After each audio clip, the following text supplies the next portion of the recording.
தமிழ் டுடேயின் மக்களுக்கு முன்னால் மீண்டும் உங்களை சந்திக்கிறேன். சில நாட்களுக்கு முன்னர் ஸ்ரீலங்காவின் நாடாளுமன்ற தேர்தலினுடைய என்பிபியினுடைய வேட்பாளராக இதே திரையிலே இவரோடு நாங்கள் பேசியிருக்கிறோம். இப்போது நாடாளுமன்ற உறுப்பினராக இந்த தேர்தலில் தெரிவாகி இருக்கக்கூடிய திரு ரஜீவன் அவர்களோடு பேச போகிறோம். வணக்கம் ரஜீவன். வணக்கம். முதல்ல வாழ்த்துக்கள். நன்றி.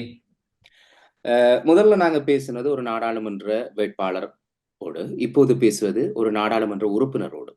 இது சில நாட்களுக்குள் நடந்திருக்கின்ற விடயம். ஆனால் அதுக்காக நீங்க உழைத்தது ஏராளமானதாக இருக்கும், நீங்கள் செய்த பணி ஏராளமானதாக இருக்கும். இந்த நாடாளுமன்ற உறுப்பினராக மாறியதன் பின்னர் உங்களுடைய மனநிலை எப்படி இருக்கு? ஒரு சவாலான ஒரு விடயத்தை தாண்டி இருக்கின்றோம். இப்பொழுது மனசு இலேசாக இருக்கிறது. என்று சொன்னால் மக்கள் ஒரு சிறந்த ஆணையை வழங்கியிருக்கின்றார்கள். மக்கள் எங்களை ஏற்றுக்கொண்டிருக்கிறார்கள். நான் சொன்ன கொள்கைகளை மக்கள் ஏற்றுக்கொண்டு வாக்களித்திருக்கின்றார்கள். அவருடைய அந்த நம்பிக்கை என்பது எங்களுக்கு ஒரு உத்வேகத்தை தந்திருக்கின்றது, மகிழ்ச்சியை தந்திருக்கின்றது. அவளுக்கு ஏதாவது செய்ய வேண்டும் என்ற எண்ணம் ஏற்பட்டிருக்கின்றது. நிச்சயமாக இது ஒரு என்பிபியினுடைய வேட்பாளராக அல்லது உறுப்பினராக என்பதை தாண்டி ஒரு தமிழ் மகனாகத்தான் அடுத்த கேள்வி உங்கள்கிட்ட முன்வைக்கிறேன். அல்லது ஒரு இலங்கை நாட்டினுடைய ஒரு குடிப்பிரஜையாக இந்த கேள்வியை பாருங்க. கடந்த காலங்களில் தேர்தல் இடம்பெறுகின்ற வழியிலே குறிப்பாக வடக்கு கிழக்கிலே தமிழ் கட்சிகள், அதாவது நேரடியாக தமிழ் கட்சிகளாக இருப்பவர்களுக்கு அதிகமான வாக்குகள் அல்லது அதிகமான ஆசனங்கள் கிடைப்பது என்பது வழக்கமாக இருந்து வந்திருக்கிறது. ஆனால் இந்த முறை ஒப்பீட்டளவிலை அவர்கள் பிரிந்திருந்தது ஒரு பக்கம் இருந்தாலும் ஒப்பீட்டளவிலை தேசிய கட்சிகள், அதுவும் குறிப்பாக இந்த என்பிபியினுடைய அலை, அது ஒரு அலை என்றதை தாண்டி ஒரு சுனாமி என்றுதான் இப்ப எல்லாராலும் சொல்லப்படுகிறது. எல்லா இடத்திலும் மட்டக்களப்பு என்பதை தாண்டி எல்லா இடத்திலும் என்பிபியினுடைய வெற்றி என்பது மிகப்பாரிய ஒரு வெற்றியாக பதிவு செய்யப்பட்டிருக்கிறது. இதை பற்றி நீங்க கடந்த நேர்காணல்ல சொல்லி இருந்தாலும் இந்த வெற்றி எப்படி சாத்தியமானதா நீங்க பாக்குறீங்க? இந்த வெற்றி என்பது கடந்த உங்களுக்கு தெரியும், இவ்வளவு காலமாக 76 வருடங்களுக்கு மேலாக சுதந்திரம் கிடைத்தது பின்னர் தமிழ் தேசிய கட்சிகள் தமிழ் தேசியத்துக்காக நாங்கள் போராடுகின்றோம். நாங்கள் பல பாதைகளை கடந்து வந்தாங்க. உங்களுக்கு தெரியும், அகிம்சை வழியிலே ஆயுத போராட்ட ரீதியாக, ஆயுத போராட்டத்தின் பின்னர் அரசியல் இயக்கங்களாக நாங்கள் வந்திருந்தோம். ஆனால் நாங்கள் செய்த அனைத்து முயற்சிகளும் வெற்றி பெறவில்லை. அந்த வெற்றி பெறவில்லை என்ற எண்ணம் தமிழ் மக்கள் மத்தியிலே ஒரு பலமான விடயமாக காணப்படுகின்றது.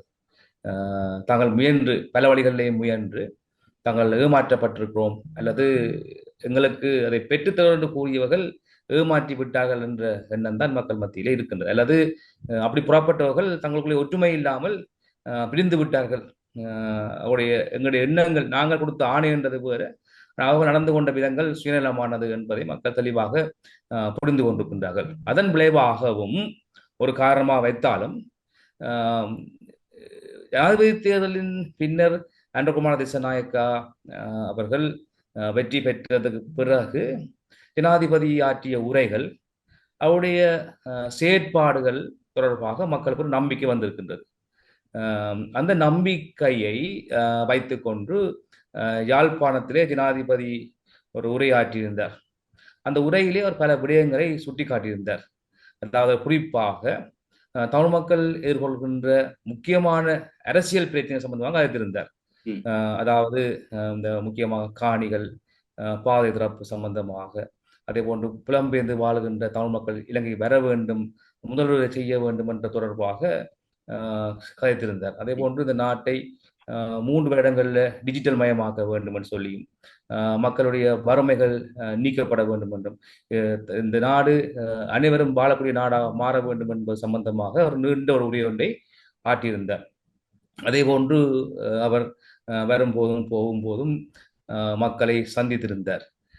அப்படியான பல விடயங்கள் மக்களை அடியோடு புரட்டி போட்டு விட்டது. நான் நினைக்கிறேன், ஆரம்பத்திலே எங்களுக்கு அதிகளவு ஆசனங்கள் கிடைக்கும் என எதிர்பார்த்திருக்கவில்லை. ஆனால் யாழ்ப்பாணத்திலே அவர் ஆற்றிய உரைகளின் பின்னர் மக்களுக்கு ஒரு குறிப்பாக நாங்கள் சென்ற இடங்களிலே கதைத்த பொழுது மக்கள் தெளிவில் இருந்தார்கள். யாருக்கு வாக்களிப்பது என்று கேட்ட பொழுது அவர் முடிவெடுக்கவில்லை. யாருக்கு வாக்களிப்பது என்று தொடர்பாக மிக குழப்பமடைந்திருந்தார். ஆனால் ஜனாதிபதியினுடைய கருத்துக்கள் உரையை நேரடியாக மக்கள் கேட்டிருந்தார்கள். எனக்கு யாழ்ப்பாணத்திலே ஒரு ஜனாதிபதிக்கு அதிகளவிலான மக்கள் கூடின ஒரு கூட்டமாக அதை நாங்கள் பார்க்க முடியும். அந்த நிச்சயமா. நீங்க சொன்ன கூட்டத்திலே மாதிரி ஒரு தமிழ் மக்கள் கடந்த காலத்துல தொடர்ச்சியாக ஏமாற்றப்பட்டதனுடைய ஒரு பிரதிபலிப்பு, ஒரு நம்பிக்கை. ம், அன்றகுமார் நீங்க குறிப்பிட்ட மாரி அன்றகுமார் திசாநாயக்கவனுடைய அந்த உரை அல்லது உங்களைப் போன்றவர்களுடைய பிரச்சாரங்கள்ல நீங்க குடுத்த வாக்குறுதிகள், அல்லது நீங்கள் சொன்ன செயல் வடிவங்கள் தொடர்புல அவர்கள் கொண்டிருக்கின்ற நம்பிக்கை தான் நிச்சயமாக இந்த மக்களுடைய வாக்காக மாறியிருக்கும். அல்லது ம், ஏற்கனவே நீங்க சொன்னதைப் போல, ஏற்கனவே இருந்தவர்கள் மீது இருந்த ஒரு வெறுப்பும், ஓகே இந்த முறை ஒரு ம், வாய்ப்பு குடுத்து பார்ப்போம் என்பிபிக்கு. என்ன செய்கிறார்கள் என்கின்ற ஒரு ஏக்கம் இருக்கும் தானே! நாங்க ம், இவ்வளவு காலம் எத்தன பேருக்கு வாக்களித்து, வாக்களித்து ஏமாந்துட்டோம். இந்த முறை ஒரு புதியவருக்கு குடுத்து பார்ப்போம். அவராவது ம், எங்களுக்கு ஒரு தீர்வு தருகிறாரான்றது ஒரு ம், மிகப்பெரிய எதிர்பார்ப்போடு, ஒரு ஏக்கத்தோடு தந்திருக்கக்கூடிய வாய்ப்பு. நீங்க சொன்னீங்க, மனசு கொஞ்சம் லேசா இருக்கு தேர்தலுக்கு பிறகுண்டு. ம், ஆனால் இப்பதான் உங்களுக்கு கனம் கூடியிருக்கும்ன்னு நினைக்கிறேன். ஏனென்றால், இவ்வளவு அபிலாஷைகளும், இவ்வளவு நோக்கங்களும், இவ்வளவு மக்களினுடைய எண்ணங்களையும் தூக்கி சுமந்து கொண்டு தான் நீங்க நாடாளுமன்றம் போக வேண்டியிருக்கிறது. ம். ஏனென்றால் அவர்கள் அதை நம்பித்தான் உங்களுக்கு வாக்களித்திருக்கிறார்கள். அதை அந்த எண்ணத்துல தான் உங்களுக்கு தொடர்ச்சியாக அவர்கள் ஆதரவு தந்து கொண்டிருக்கிறார்கள். எப்படி தேர்தலுக்கு பிறகு மக்களை போய் சந்திச்சீங்களா? என்ன சொல்கிறார்கள் அவர்கள்? நான் லேசாக இருப்பேன் என்று சொன்ன விடயம் மக்களுடைய அந்த அளவு நம்பிக்கை எங்களுக்கு வழங்கப்பட்ட ஆணை ஒரு பெரும் மகிழ்ச்சியை தந்திருக்கின்றது. நாங்கள் அதாவது இந்த எப்படி மக்களிடம் சென்று வாக்கு கேட்பது, என்னது சொல்வது என்று ஒரு பல அழுத்தங்கள் இருந்திருக்கலாம். அதாவது இந்த தமிழ் தேசியத்தை தாண்டி மக்கள் எங்களுக்கு வாக்களிக்க வேண்டும் என்ற விடயத்தை சென்ற பொழுது அவருடைய இந்த முழுமையான ஆணை என்பது எங்களுக்கு ஒரு அது மகிழ்ச்சி. அந்த மகிழ்ச்சி நாங்கள் அடுத்த கட்டத்துக்கு செல்வதற்கான ஒரு வாய்ப்பை தந்திருக்கின்றது. அதன் பிறகு இந்த எலெக்ஷனுக்கு பிறகு நேற்று தான் அது 1 மணிக்கு பிறகுதான் அந்த முடிவுகள் வெளியாக இருந்தது. அதன் பின்னர் நாங்கள் கட்சி ரீதியாக வெற்றி பெற்றவர்களுக்கு கூடி கதைத்தோம் என்ன செய்ய வேண்டும் என்று சொல்லி அதன் பின்னர் பின்னேரத்திலிருந்து உங்களுடைய ஆதரவாளர்கள் வரவழைக்கிட்டார்கள். அவர்கள் மகிழ்ச்சியோடு நினைக்கிறேன் மிகுந்த மகிழ்ச்சியோடு இன்று வரைக்கும் சந்தித்துக் கொண்டிருக்கின்றார்கள். அவர்கள் தங்களுடைய என்ன அன்பையும் சொல்லி ஆதரவையும் என்ன சொல்லி நம்ம அவர்கள் ஆரம்பிக்கலாம்? பரிமாற்றிக் கொண்டிருக்கிறார்கள். அவர் சொல்வது என்னென்றால் இப்பொழுது நீங்கள் பிஸி 2-3 நாள் அப்படித்தான் இருக்கும் என்றால் ஒவ்வொரு கோல் வர இங்கிருந்தெல்லாம் கோல் அடிக்கிறார்கள். பல புது நம்பர்ல வருகிறது, வெளிநாட்டிலிருந்து வருகிறது. அதுக்கான ஆன்சர் பண்ணி முதலாவது மக்கள் அதைத்தான் விரும்புகின்றார்கள். அதாவது நான் போய் கேட்ட இடங்கள்ல எல்லாம் நீங்கள் எலெக்ஷன் கேட்டுட்டு வாரீங்கள், நாங்கள் வாக்கு போடுறோம், அதுக்கப்புறம் நீங்க திருப்பி வருவீங்களோன்னு கேட்கிறார்கள். அல்லது கூட போனது கதைப்பீங்களோன்னு கேட்கிறார்கள். நாங்கள் முதல் செய்ய வேண்டிய வேலை மக்களை ஆத்துப்படுத்த வேண்டும். அதாவது தங்களுக்கு என்று ஒரு பிரதிநிதி இருக்கிறார், அவருடன் நாங்கள் உறவாட வேண்டும் என்றதை அவர் விரும்புகிறார்கள். அதன் பிரகாரம் வேற வேற தொடங்கிவிட்ட மக்களை நாங்கள் சந்திக்க வேண்டியிருக்குது, அவரோட டைம் ஸ்பெண்ட் பண்ண வேண்டியிருக்குது. நான் ஆயிரக்கணக்கான கோள்கள் ஆன்சர் பண்ண வேண்டியிருக்கிறது. அந்த கோல் அத்தனையுமே ஆன்சர் பண்ண முடியாது போனாலும் அதை தேடி தேடி திருப்பி திருப்பி மெசேஜோ இல்ல. ஆன்சரோ நானே அனுவ நானே இந்த நேர்காணலுக்கு அப்படித்தான் யோசித்தேன். பயங்கர பிஸியா இருப்பார், எப்படி பிடிக்கிறேன்னு சொல்லி. ஆனால் கேட்ட உடனே நீங்க அந்த உங்களுடைய இந்த நேர்காணலுக்கும் நீங்கள் ஒத்துக்கொண்டதற்காக நன்றி சொல்ல வேண்டும் நாங்களும். இன்னொரு பக்கம் மக்கள் ஒரு பக்கம் பேசினோம், வரினம் தங்களுடைய சந்தோஷத்தை வெளிப்படுத்தினோம். சில பேர் தங்களுடைய ஆற்றாமையை வெளிப்படுத்தலாம். இன்னும் நிறைய கம்ப்ளைண்ட்ஸ் உங்களுக்கு வரலாம், எங்களுக்கு இதை செய்தா அதை செய்தான். இதெல்லாம் ஒரு பக்கம் இருந்தாலும் கட்சியினுடைய தலைமையிடமிருந்து உங்களுக்கு பேசுனீங்களா நீங்க? சிலதை பகிரங்கப்படுத்த முடியாவிட்டாலும் பகிரங்கமா சொல்லக்கூடியவற்றை நீங்க சொல்லலாம். பேசினார்களா? என்ன சொன்னார்? ஏன்டா முதன் முறையா என்பிபிக்கு ஒரு தமிழருடைய பிரதிநிதித்துவம் வடக்குல கிடைத்திருக்கிறதுன்றது ஒரு பெரிய விஷயம். ம். அப்படி இருக்கும்போது எப்படி அத கட்சி தலைமை பார்க்கிறது? இது தொடர்பாக முதல் கட்டமாக நேற்றைய தினம் எங்களுடைய யாழ்ப்பாண மாவட்ட அமைப்பாளரும் மத்திய குழு நிறைவேற்று குழு உறுப்பினருமான தொடர் சந்திரசேகரம் ஐயா அவர்கள் எங்களை கூப்பிட்டு கதைத்திருந்தார்.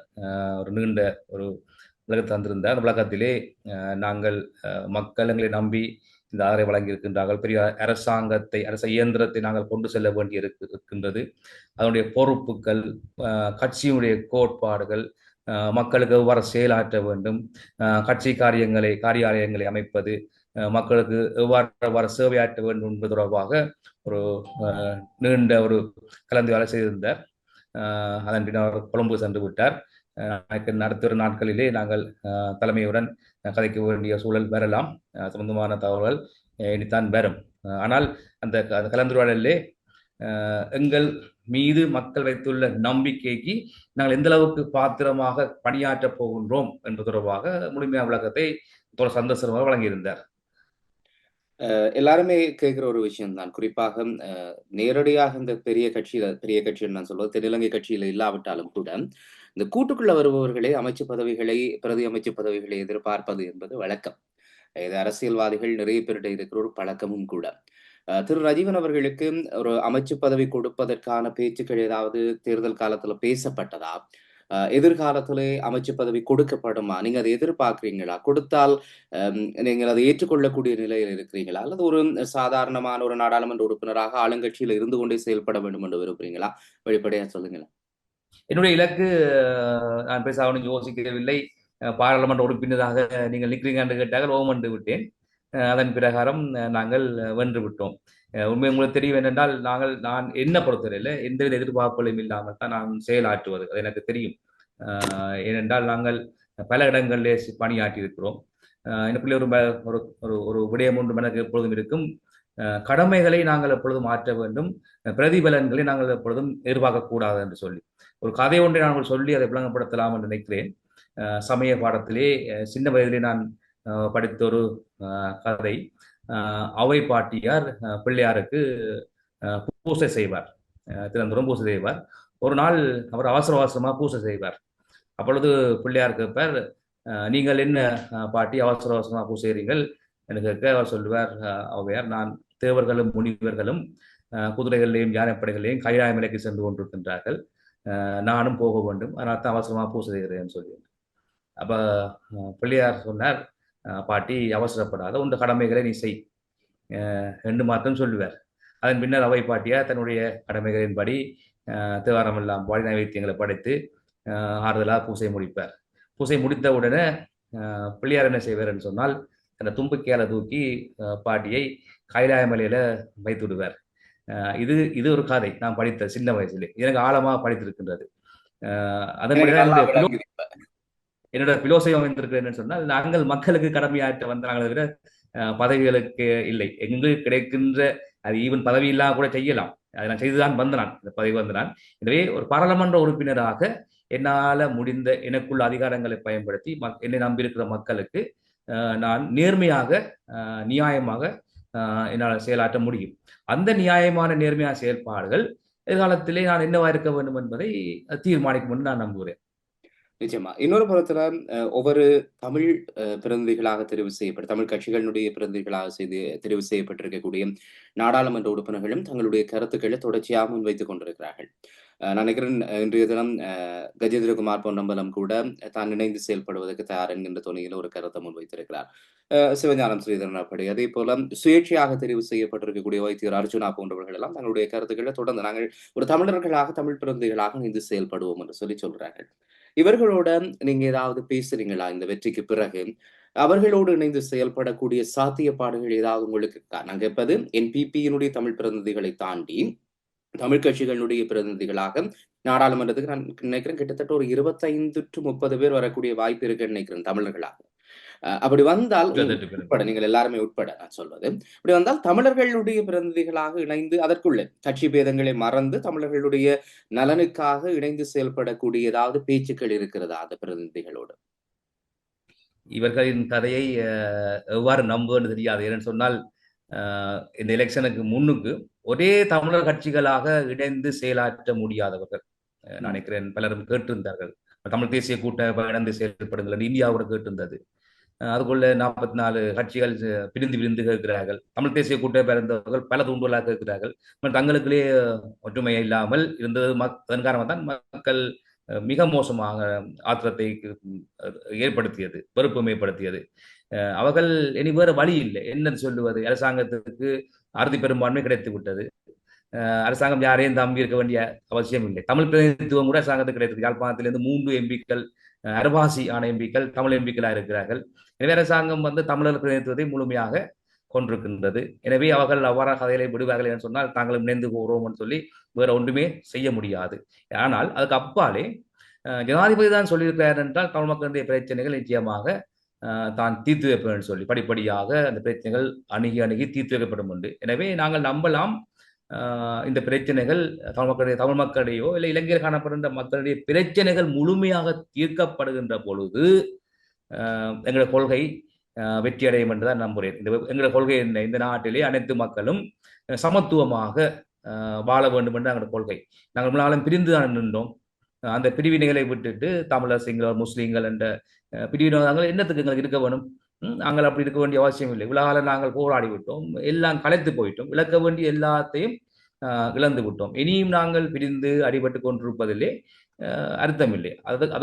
அதற்கு அப்பாலே அரசாங்கம் அதற்கேற்றது மாதிரி அமைந்திருக்கின்றது. அந்த அரசாங்கம் சொல்வது மக்களுக்கான உரிமையும் அவர்களுக்கான அந்த சுபீட்சமான ஒரு வாழ்வும் உறுதி செய்யப்பட்டு ஒரு அன்றாட வாழ்வியல் உரிமையோடு ஒரு மனிதன் தான் வாழ்வதற்கான உரிமையோடு அவனுக்கான ஒரு அன்றாட வாழ்வியல் கிடைக்க வேண்டும் என்பதற்காக தான் இத்தனை போராட்டங்களுமே நடந்தது. நீங்க குறிப்பிடுற மாதிரி அதற்கான ஒரு நிரந்தர தீர்வு கிடைக்குமாக இருந்தால் அதைவிட பெரிய ஒரு விடயம் வேறு எதுவுமே அந்த மக்கள் எதிர்பார்த்திருக்க மாட்டார்கள் என்று நினைக்கிறேன். அதைத்தான் அரசாங்கமும் செய்ய வேண்டும். அரசாங்கத்துக்கும் வேற வழி இல்லைன்னு சொன்னால் இதை தாண்டி உலக காலமும் தவறளித்தது தமிழக தரப்பு மட்டுமில்லை, அரசாங்க தரப்பு தான் தவறளித்திருக்கின்றது. அரசாங்கம் விட்ட பிழைகள் தான் இன்றைக்கு இவ்வளவு நாட்டில் இருக்கிற பிரச்சனைகளுக்கு காரணம். எனவே அந்த தவற்றை இப்பொழுது பாருங்க, உங்களுடைய எலெக்ஷன்ல எத்தனை பேர் இனவாதிகள் தோற்கடிக்கப்பட்டிருக்கார்கள். இந்த எலெக்ஷன்ல நீங்க பார்த்தா விளங்கும். தோற்கடிக்கப்பட்ட எம்பி மேரண்ட லிஸ்ட பார்த்தா விளங்கும். அதே போன்று இந்த எலெக்ஷன்ல கேட்காம நின்றாக்கள் தாங்கள் கேட்க இல்ல முடியாது என்று 69 பேர் நின்றிருந்தார்கள். எனவே இது ஒரு பாரிய தோல்வி. யாருக்கு தோல்வி? இந்த இனவாதிகளுக்கும் ஊழல்வாதிகளுக்கும் மக்களை எல்லா வகையிலையும் ஏமாற்றியவர்களுக்கான ஒரு தோல்விதான். மக்கள் தெளிவாக இருக்கிறார்கள் அவர்கள். எனவே இந்த முடிவு என்றது ஒரு பொது முடிவு. அதாவது மக்கள் தெளிவடைந்து விட்டார்கள். இனியும் நாங்கள் என்ன செய்யக்கூடாது, இப்படியான விஷயங்கள் செய்யாமல் ஒரு சரியான பாதையிலே சென்று நாட்டை திருத்துவோம், நாட்டை மாற்றி அமைப்போம். இந்த தெளிவு என்பது உண்மையில அந்த 69 விட்டு போனவர்கள் ஒருபுறம், தோற்கடிக்கப்பட்டவர்கள் ஒருபுறம் இருந்தாலும் இப்போது தெரிவு செய்யப்பட்டிருக்கக்கூடிய என்பிபியினுடைய நாடாளுமன்ற உறுப்பினர்களுக்கும் வைக்கப்பட்டிருக்கக்கூடிய ஒரு கத்தி தான். ஏனென்றால் அவர்கள் கொடுத்த வாக்குறுதிகளை சரியாக நிறைவேற்றாவிட்டால் அவர்களையும் வீட்டுக்கு அனுப்புவார்கள் என்கின்ற ஒரு செய்தியையும் இருக்கிறது.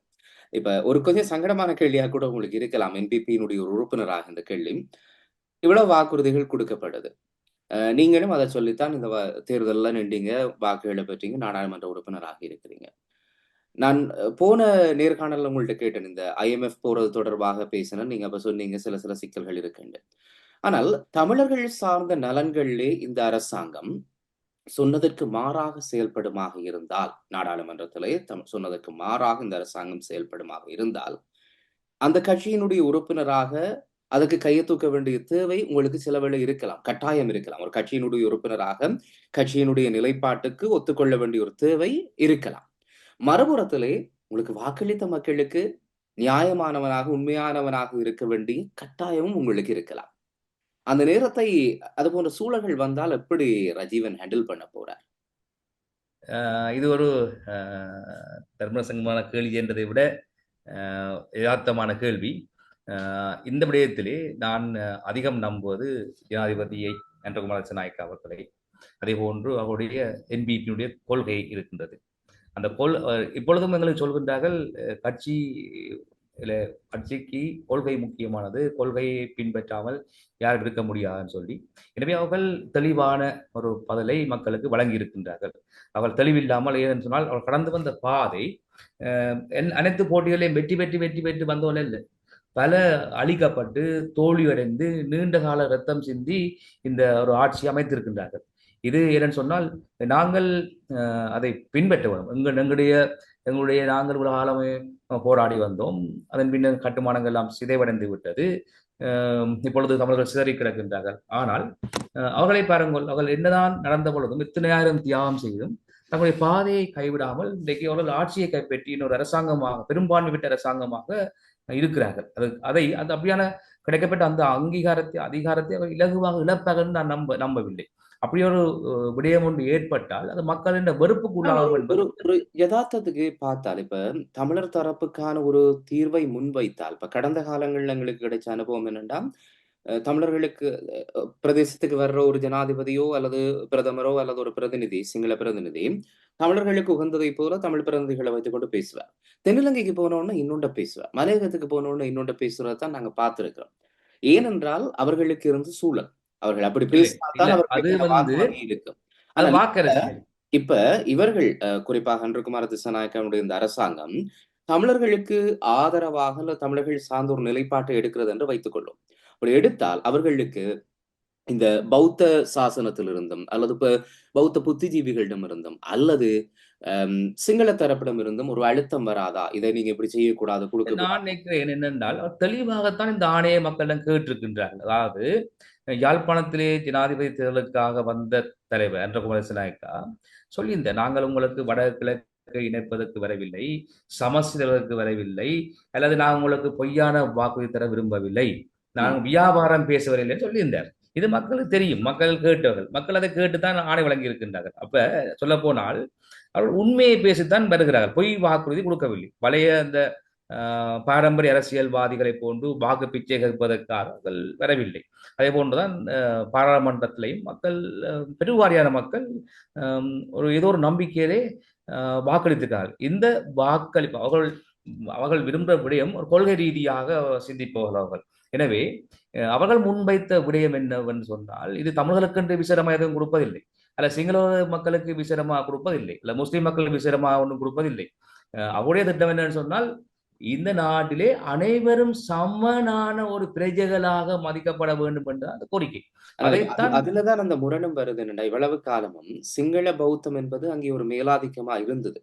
அதற்குத்தான் முன்னுரிமை கொடுக்க வேண்டிய ஒரு தேவை அல்லது கட்டாயம் அங்கு இருந்ததை பார்க்க முடியும். நீங்களும் பார்த்திருப்பீங்க. அதுக்கான ஒரு சூழல் அப்படித்தான் இருந்தது. அப்ப அதை அன்றகுமார திசாநாயக்க முறியடிக்கிறார் என்றே வைத்துக் கொள்வோம். அதை மீறி அவர் செயல்படுகின்ற வேளையிலே சிங்களத்தினுடைய அந்த புத்த சாசனமும் அல்லது சிங்களத்தினுடைய அதி உச்ச பீடங்களும் இதை ஏற்றுக்கொள்ளும். பௌத்தத்தினுடைய அந்த அதி உச்ச பீடங்களும் நான் நினைக்கிறேன் என்னென்றால், அது அந்த அப்படியான மனநிலை அரசியலமைப்புகள் ஊடாகத்தான் இருக்கின்றதுன்னு நான் நினைக்கின்றேன். நான் அப்பாவி மக்களை கண்டு கதைக்கின்ற பொழுது சொன்ன விடயங்கள், இன்றைக்கு யாழ்ப்பாணம் தந்தை சிங்கள மக்களை என்பிபி நீங்கள் சகோதரர்கள் எங்கட சந்தோஷம் என்று கதைக்கிறார்கள். அப்ப அவருடைய கதைத்த பொழுது அவர்களும் அதைத்தான் விரும்புகிறார்கள். இந்த நாட்டிலே பெரிய பெரிய நாடுகள் எவ்வாறு வளர்ச்சி அடைந்தன என்பதற்கு பல உதாரணங்கள் இருக்கின்றன.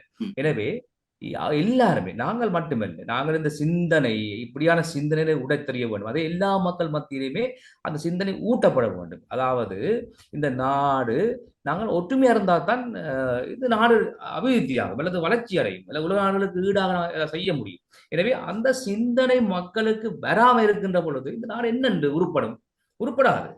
எனவே அந்த சிந்தனை பாடசாலைகள் மட்டங்கள்ல இருந்து, பாமர மக்கள் இருந்து, படித்த மக்கள் இருந்து ஒரு ஒரு விழிப்புணர்வாக ஊட்டப்பட வேண்டும். எனவே அப்படியான ஒரு ஒரு சிந்தனை எல்லா மக்கள் இந்த நாட்டிலே இருந்த பிரச்சனை, நாங்க சொல்லலாம், இதை இனவாதத்தையும் இந்த மதவாதத்தையும் இந்த தேசிய அரசியலுக்காக வாக்குகள் மூலம் வெல்வதற்காகத்தான் அவர்கள் இதை பயன்படுத்த என்பது என்னோட அடிப்படை கருத்தாக இருக்கிறது. உதாரணத்துக்கு பார்த்தால் உங்களுக்கு தெரியும், ஜனாதிபதி பதவியேற்றவுடனே சொல்லியிருந்தார், எனக்கு வாக்களித்த மக்களுக்கும் வாக்களிக்காத மக்களுக்கு நான் சேவையாற்ற போகிறேன்னு சொல்லி. ஆனால் கோட்டபாய ராஜபக்ச என்ன சொல்லியிருந்தார், எனக்கு தமிழ் மக்கள் என்ற வாக்கு தேவையில்லை, சிங்கள மக்கள் என்ற வாக்களை மட்டும் வைத்து நான் ஆட்சி நடத்துவேன்னு சொன்னார். அதை சிங்கள மக்கள் தூக்கி எறிந்து விட்டார்கள். எனவே ஒவ்வொரு மனிதரும், ஒரு தலைவர்களும் தாங்கள் ஏற்படுத்துகின்ற சிந்தனைகளை மக்கள் மத்தியிலே கொண்டு போறதுதான் தலைமைத்துவம். எனவே அந்த அன்றகுமார திசாநாயக்கா அவர்கள் விரும்புகிற சிந்தனையை நாங்கள் மக்களிடத்தை கொண்டு செல்லப்படாது. தமிழ் மக்களாலும் சரி, சிங்கள மக்களாக இருந்தாலும் சரி, முஸ்லீம் மக்களாக இருந்தாலும் சரி, ஏனைய மக்களாக இருந்தாலும் சரி, இனிமேல் இந்த நாட்டிலே மதவாதம், இனவாதம் வேண்டாம் என்ற அந்த பாட்டே இருக்கின்றது. இனமேனும் பிரிந்தது போதும், மதமேனம் பிரிந்தது போதும் என்று பாடிக்க, அதைத்தான் அவர்கள் பாடித்தான் அதை ஏற்றுக்கொண்டிருக்கிறார்கள். எனவே இந்த பாசிட்டிவான சிந்தனைகள் அது வளர வேண்டும். வளர்ந்தால் இந்த நாடு சரித்து வரும். இதுதான் என்னுடைய நம்பிக்கை, வேறு ஒன்றும் இல்லை. அதை தாண்டி இந்த நாடு உருப்படக்கூடாது அல்லது இந்த நாடு அமைதியா போகக்கூடாது என்ற சிந்தனை கொண்டவர்களாலே அல்லது வேறு வேறு சக்திகள் அதை முயற்சித்தால் நாங்கள் எல்லாரும் முறியடிக்க வேண்டும் சிந்தனையை. திசாநாயக்க இந்த முறை ஜனாதிபதி தேர்தலுக்கு வரும்போது ஒரு பாரிய சவால் இருந்தது. இந்த சவால்ல அவருடைய முகம் அல்லது நீங்க சொன்ன மாதிரி அவருடைய அந்த அவர் தேர்தல் பரப்புரைகளில் சொன்ன விடயங்கள் அவரை வெற்றியாளராக மாற்றியது. ஆனால் ஒரு ஜனாதிபதியாக நாடாளுமன்றத்தினுடைய அனுசரணை இல்லாமல் எவ்வளவு காலம் அவர் செயற்பட போகிறார் என்ற கேள்வி ஒன்று தொக்கி நின்றது. அந்த கேள்விக்கு விடையாக உடனே அவர் நாடாளுமன்ற தேர்தல் அறிவிக்க மாட்டார் என்ற கருத்துக்கள் கூட தொடர்ச்சியாக சொல்லப்பட்டது. தனக்கு ஒரு டைம் எடுத்துக்கொள்வார், தன்னை செட்டில் பண்றதுக்கு. அதுக்கு பிறகுதான் நாடாளுமன்ற தேர்தல் என்று சொல்லிக் கொண்ட நேரத்தில் நாடாளுமன்ற தேர்தல் அறிவிக்கப்பட்டது. நடந்திருக்கிறது. நடக்கும் போதும் சொல்லப்பட்ட விடயம், நானே உங்களோட நேர்காணல்ல பேசுகின்ற வழியில் சொன்னது 3/2 பெரும்பான்மை கிடைப்பதற்கான வாய்ப்புகள் இல்லை. இதுதான் கள யதார்த்தமாக இருந்தது என்று பலராலும் தொடர்ச்சியாக அதான் சொல்லப்பட்டு கொண்டு வந்திருந்தது. ஆனால் இப்போது அதையெல்லாம் முறியடித்து ஏகோபித்த ஆணை ஒன்று கிடைக்கப் பெற்றிருக்கிறது. இது நான் முன்னுக்கு சொன்ன எல்லாத்தையும் விட ஒரு டேஞ்சரஸ் ஜோன். ஏனென்றா முன்னுக்கு சொன்னதெல்லாம் சில காரணங்களை சொல்லி தப்பித்துக் கொள்வதற்கான வாய்ப்புகளை உருவாக்கி இருந்தது. ஆனால் இப்ப மக்களினுடைய இந்த ஏகோபித்த ஆணை அல்லது ஏகோபித்த வாக்கு என்பது இனி காரணங்களை சொல்ல முடியும். ஏனென்றால் நீங்க ஏற்கனவே சொன்ன மாதிரி நீங்க சொன்னதுகளை நம்பினோம், உங்களுக்கு நாங்க தந்திருக்கிறோம் வாக்கு, நீங்க செய்து காட்டுங்கோ என்ற ஒரு உத்தரவைத்தான் மக்கள் அங்க தந்திருக்கிறார்கள். அந்த உத்தரவுக்கு இந்த அன்றகுமார திசாநாயக்கவினுடைய அரசாங்கம், நீங்கள் உட்பட்டவர்கள் எப்படி கடமையாற்றப் போகிறீர்கள் என்பதில் தான் அடுத்து 5 ஆண்டுகளுக்கு பிறகு நடக்கப் போகின்ற தேர்தலோ அல்லது இடையில அறகலிய போன்ற விடயங்கள் வரலாம் என்று சொன்னவர்களுடைய எதிர்வு கூறல்களோ பலிப்பதும் பலிக்காமல் இருப்பதும் இருக்க போகிறது. ஆனால் நீங்க சொன்ன மாதிரி தெளிந்த ஒரு சிந்தனையோடு மக்கள் மத்தியில் அந்த தெளிந்த சிந்தனை விதைக்கப்படுமாக இருந்தால் பாசிட்டிவான பல விஷயங்கள் நடப்பதற்கான வாய்ப்புகளும் இருக்கின்றன. இவை அடுத்து வரக்கூடிய 5 ஆண்டுகள் என்பது ஸ்ரீலங்காவை பொறுத்த வரைக்கும், இந்த வார்த்தையை தாண்டி இலங்கை என்ற வடக்கில் இருக்கின்ற மக்களும் வாக்களித்திருப்பதனால் இலங்கையர்களாக அவர்கள் என்ன எதிர்பார்க்கிறார்களா, அல்லது தமிழ் தேசியத்தின் பால் நாங்கள் ஏற்கனவே சொன்னதை போல தமிழ் தேசியத்தின் பால் தொடர்ச்சியாக ஏமாற்றப்பட்டு அவர்களுக்குள்ளே ஒரு உழன்று கொண்டிருக்கக்கூடிய ஒரு நெருப்பு எப்படி வெளிப்படுத்தப்பட போகின்றது என்கின்ற பாரிய சவால்கள் அடுத்து வரக்கூடிய நாட்களில் இருக்க போகிறது. அல்லது எல்லாவற்றையும் தாண்டி இல்ல, நீங்க இந்த இந்த சவாலை நாங்கள் ஏற்றுக்கொள்கிறோம். ஏனென்று சொன்னால் சவாலை ஏற்றுத்தான் நாங்கள் துணிந்து இந்த காட்சியில நின்றிருக்கிறோம். உங்களுக்கு தெரியும், நீங்கள் உங்களுடைய கடந்த முறை நடந்த இந்த பேட்டியிலே கூட கீழே வந்திருக்கின்ற அந்த என்னுடைய கருத்துக்கள் தொடர்பாக, உங்களோட கேள்வி தொடர்பாக காமெண்ட்ஸை நீங்க வாசிச்சிருப்பீங்கன்னு நினைக்கிறேன். இது போன்று நான் 5-6 யூடியூப் கொடுத்தான். அதிலே அத்தனை கமெண்ட்ஸ்களை நீங்க வாசிச்சு பார்த்தால் மக்கள் அதை பாசிட்டிவாக பார்க்குறாங்க. இந்த நான் சொல்ற விடயங்களை பாசிட்டிவாக பார்க்குறாங்க, அதை நல்ல சிந்தனையோட பார்க்கிறார்கள். எனவே இது ஒரு தொடக்க புள்ளி. நாங்கள் நீண்ட காலமாக ஒரு புரையோடி போயிருக்கிற ஒரு புண், மாற்ற முடியாத புண்ணுக்கு ஒரு நாளிலே நாங்கள் மருந்து கட்ட முடியாது. ரோமோபோஸ் நாட் பில்ட் இன் அ டே. ரோமாபுரி என்பது ஒரு நாளிலே கட்டப்பட்டது அல்ல. அதுக்கு 1000 அர்ப்பணிப்பு செய்ய வேண்டும். நாங்கள் அரசாங்கம் தான் இந்த கடமை ஆற்ற வேண்டும் என்று போட்டு அரசாங்கத்துல பழிய போட்டுட்டு மற்றாக்கள் எல்லாம் எதிர்த்து கொண்டு நிற்ற கொண்டு என்று செய்ய முடியாது. ஒவ்வொரு குடிமகனுக்கும் அந்த பொறுப்பு இருக்கிறது. இது ஒரு மாற்றம் அடைந்த ஒரு மாற்றத்துக்காக அனைவரும் வாக்களித்திருக்கின்ற ஒரு நிலைப்பாடாகும். அந்த மாற்றத்தை நாங்கள் எதிர்கொண்டு ஒரு புதிய நாட்டை கட்டியமைக்க எங்களால் ஏன் முடியாது? முடிந்திருக்கின்றது. கடல் கஷ்டோ அதை மாற்றியிருக்கிறார், சிங்கப்பூர் அதை மாற்றி இருக்கின்றது, குவாஞ்சிலி அதை மாற்றி இருக்கின்றார், அதே போன்று பலர் அதை மாற்றியிருக்கிறார்கள். எனவே நாங்கள் இந்த தேசத்தை கட்டி வளர்ப்போம். அது அன்றகுமார திசாநாயக்காவா இருந்துட்டு போகட்டும். அவர் அப்படி செய்தார்னு சொன்னால் இலங்கை வரலாற்றிலேயே என்றுமே மதிக்கப்படக்கூடிய மக்கள் மத்தியிலே நிலைத்திருக்கக்கூடிய தலைவராக அவர் இருப்பார். அந்த செயலை எல்லாராலும் செய்ய முடியும் என்று நான் கருதுகின்றேன். நன்றி. உங்களுடைய முயற்சிக்கும் நம்பிக்கைக்கும் வாழ்த்துக்கள். தொடர்ச்சியாக பயணிகள். நேரம் கிடைக்கின்ற வேளையிலே உங்களுடைய பணி தொடர்கின்ற வேளையிலே மீண்டும் ஒருக்கா சந்திக்கலாம் என்று நினைக்கிறேன். நன்றி.